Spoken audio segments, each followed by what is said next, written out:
మన అనిల్తో చేయటం అనేది నాకు ఒక చక్కటి ఎక్స్పీరియన్స్. అంటే ఈ ఎక్స్పీరియన్స్ ఎలాంటిది అంటే, సినిమా షూటింగ్ అయిపోయిన ఆఖరి రోజున చాలా ఎమోషనల్గా ఫీల్ అయ్యాను నేను. ఎందుకంటే ఏదైనా ఒక సినిమా అయ్యిందంటే అబ్బా చాలరా అయిపోయింది, ఇంక చాలు, గుమ్మడిగా కొట్టేస్తారు, ఇంక మనం వేరే సినిమా షిఫ్ట్ అయిపోవచ్చు అన్న ఆ మూడ్లో ఉంటాం. కానీ సినిమా అయ్యే రోజున ఆఖరి రోజు అయితే కనుక నేను ఈ కాలేజీ వదిలేసి వెళ్ళిపోయి ఆఖరికి చూడండి ఫేర్వెల్ పార్టీ అప్పుడు అందరూ ఒకళ్ళొకరు ఎమోషనల్గా ఉంటారు. వేరే మళ్ళీ ఎప్పుడు కలుస్తారో ఎలా కలుస్తారో తెలియని పరిస్థితి. అలాంటి ఎమోషన్ ఎందుకో లోనయ్యాను. అది నాకు ఎప్పుడు అంతకుముందు అనుభవంలో రాలేదు, ఎప్పుడు లేదు నాకు. అలాంటి ఫీలింగ్ వచ్చింది. అనిల్ ఏంటంటావు అనిల్ అని. ఏమో సార్ నాకు అదే ఫీలింగ్ ఉందండి అని.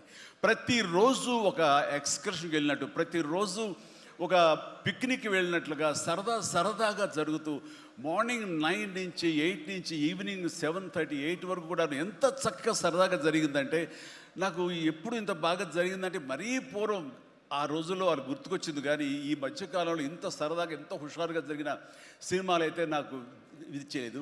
దానికి ప్రధానమైన కారణం సీన్ కానివ్వండి, అది మేము చేసే విధానం అయితే ఉండొచ్చు, కానీ మా చేత నడిపించిన విధానం, అందరినీ అంత సరదాగా పెట్టినటువంటి అట్మాస్ఫియర్ క్రియేట్ చేసినట్టు ఇది కేవలం అనిల్ రావిపూడికి మాత్రమే చెందుతుంది.